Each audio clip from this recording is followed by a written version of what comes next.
Hello, I'm Toycat, and welcome back to the A to Z of geography. Today we're on the letter H, and a fun fact is that the 3 countries in the world that have the letter H as their starting letter all have very similar populations, which I thought was kind of beautiful, given that they're in such different parts of the world with such different cultures. But today we are talking about the most populated, Haiti. Haiti is the first ever slave colony to revolt and become their own actual country, and this leads to a very interesting and deep history, which you can choose to read either way, but ultimately, although the country is known for geographic instability and earthquakes, ultimately it's the political instability that makes this place so interesting in so many ways, and today I want to dive at least a little bit into Haiti, 1/3 of the island of Hispaniola, which also is a fun fact. This is where Christopher Columbus sailed when he discovered America. He didn't discover the American mainland, or even South America if you say the Americas. He discovered an island off the coast of it, and it's a pretty big island, but still, it's worth mentioning, we're talking about that very same island, the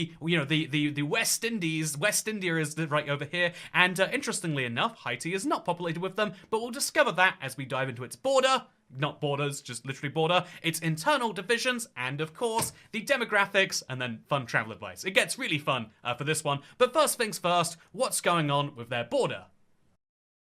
Haiti has the unique honor, alongside the Dominican Republic, of being the only countries on the planet which share just one island and therefore have one border with each other and no other major islands in their control. This is something interesting which is semi-rare around the world. I mean, Ireland and the UK have it, but obviously the UK is mostly not on the island of Ireland. Obviously, there is Papua New Guinea and there is Timor-Leste, as well as Indonesia. There's also a version of this with Brunei, which is insulated through Malaysia, and these are countries which control part of an island, but Indonesia is then 200 plus islands, and you want to have a Malaysia between you and them ultimately. And so realistically, if you're talking about islands which are only one of sharing with another island country, you have Haiti and the Dominican. And I think this is a really interesting case of, like, yeah, with a small geographic area, you would expect there to be some differences, but nowhere near as drastic as you actually find. The Dominican Republic is very much a middle-income country, whereas Haiti has remained a poor one. And a part of this is interesting because when you look at the physical border between them, you can see that it is a border very much, between the French and the Spanish,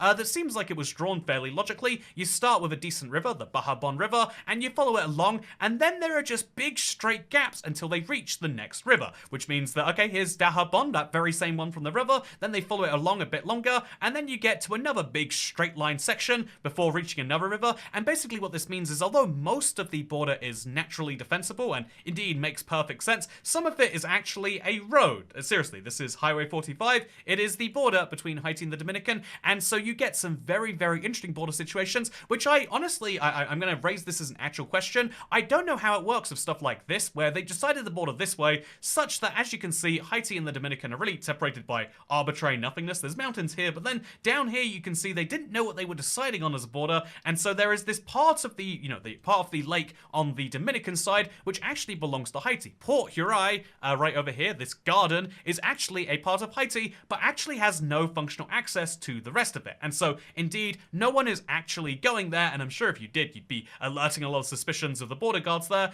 And indeed, you can see that the actual settlements are all in the Dominican, which means there's a question of, is this land really Haitian? I mean, sure, if they wanted to, they could turn this into, they could build a bridge and they could make that something, but is it realistically right now actually in the Dominican control? There are all sorts of questions that this border raises, but for the most part, there is not any disagreements about the border lines themselves, but instead about how the crossings work. There are a few major crossings across it, and because of the income gap between them, the Dominican has very strict controls on people coming from Haiti to their country. They have all sorts of concerns about those people from that country.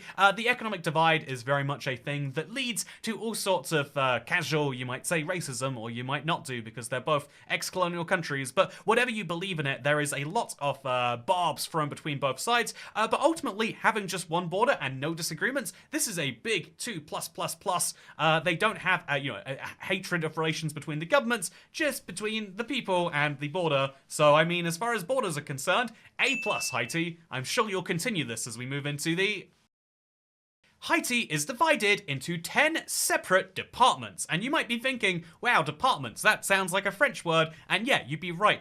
Haiti actually kept a very French system of government, even though it was revolting against the French, with departments which are then divided into arrondissements, which leads to the fun situations like before, like if you actually look at the town of Dajabon, and you see that, like, well, first things first, there's this huge part of the river which is on the Dominican side, but it's heightened stuff. But if you look at the actual addresses here, you'll see that it's in the Unaminthi arrondissement right there. And oh, wait, this is a garment factory? That's interesting. Or Radio Power, which is in the Winfamine arrondissement, and actually says it. There's an interesting case of, like, yeah, the country is divided very much like France, because although it broke independently from France, it decided to keep some of its systems. And so I think, although, you know, the interesting thing about the country kind of is that it is geographically fairly spread. There's a capital bias, but elsewhere, it's not like it's an empty country. This is a very densely populated country, which means that, fun fact, I thought this was fascinating, Guyana has 4 people per square kilometer, and Haiti has 400. This is because they have about 10 times the population and about 10 times less area, meaning they are 100 times denser,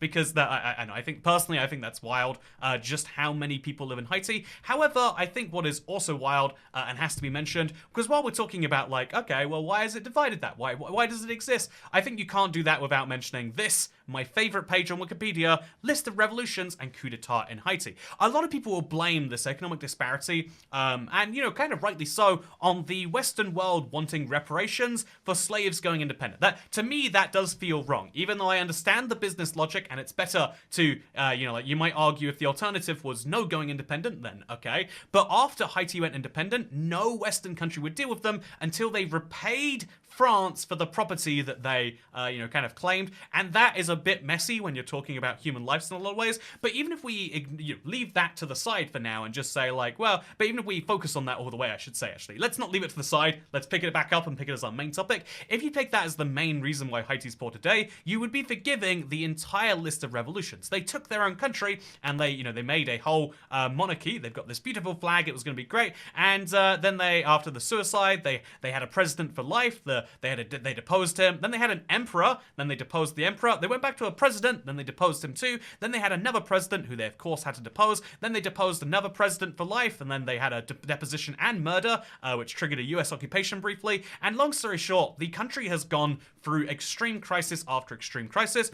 Going independent and claiming to be financially crippled one time is a big deal, don't get me wrong, but to immediately follow up by being like, okay, now we're independent, we're safe, we just have to keep this thing safe, and oh no, we're gonna have to depose the president, try against again. Okay, so now we're gonna make a stable system and like, I don't know how to deal with this information, get rid of it, you know, like, I think the fear of every single time, it's a cool light, by the way, it changes colors, but I think the idea of every single time you know, something changes, deciding, you know, it's the government who's responsible, or you could argue just as rightfully that the government kept on being corrupt each time. At some point, even though it's not the Haitian people to blame, there is an issue with the system of governance, which means there is no stability in the country. I mean, you might argue that, like, well, the last one was in 2004. If we ignore the 2004 coup d'etat, they've had 19 years of consistent government, although, for what it's worth, it looks like things are a little unstable there right now, and so, you know, it's been stable for 19 years, though. The truth is, stability is one of the most important things you need,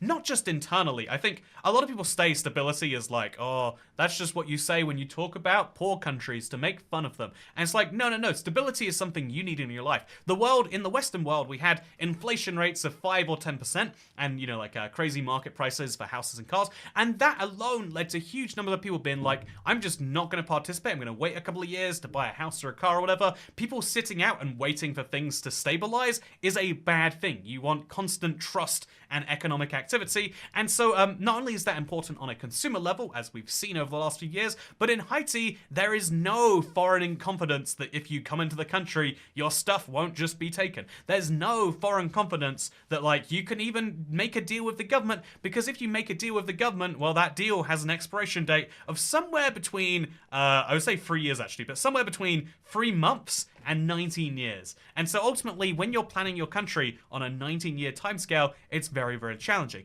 And this is something that does just take time, and that is one of the most brutal realities of it, is that, yeah, Haiti can grow as a place and can become prosperous, but it needs to first actually have a long period of stable, trustable government. And is it on the way there? Well, that's something that depends on your own thoughts. But what doesn't depend on your thoughts are the demographics of Haiti, because as we know, they have a lot of people, lots of them, and they're all being born at rapid rates. Did you know poor countries have more children? This is a kind of offensive simplicity of a matter. I mean, I think the way that you might actually put that is not like, oh yeah, well when you're poor, you're so uneducated and you just want to have children. I think there's a deeper meaning to this of like, yeah, lots of your life goals that aren't survive and reproduce come with money. You know, what are the things that you want to do today besides survive and reproduce?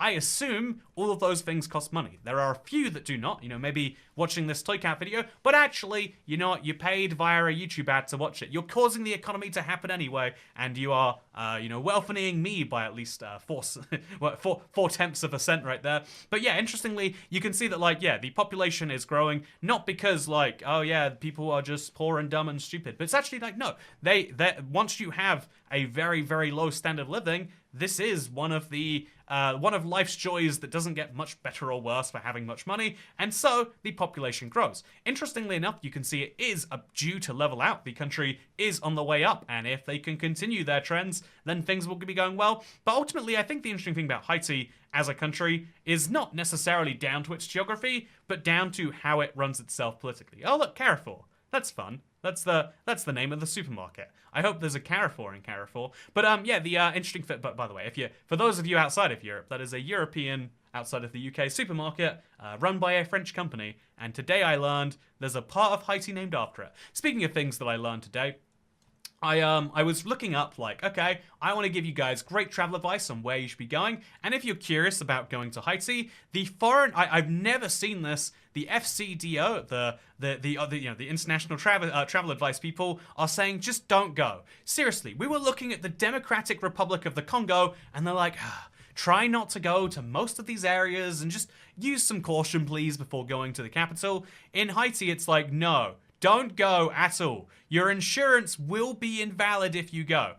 You will not have consular support, and you should not go whatsoever. The FCDO advises against all travel because there's a volatile security situation. There's no ability to provide consular assistance and cannot be delivered in person. You have to cross over the border, and so if you lose your passport, I guess you're stuck there forever. More realistically, it is a very serious situation. However, you can enter if you want. You'd have no visa needed. So, you know, if you look at this, very scary. You look at this, no visa required. You just got to pay $10 to get in, and then more dodgily, $55 to get out. That's a good business model. You know, we know you want out much more than you want in, and so we're gonna charge accordingly.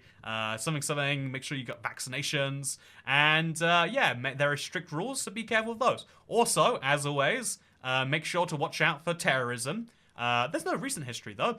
And watch out for political situation. Sometimes there's blocked roads and security accidents. Also, just for fun, the security situation is bad in the holiday season, also in the carnival and the beginning of the school year, and also there's gang activity in, you know, most places. And also, watch out for cash machines. So just don't use cash. Don't go in most of the year. Try not to be kidnapped, and ideally, don't go through the border if you can, and also don't do drugs.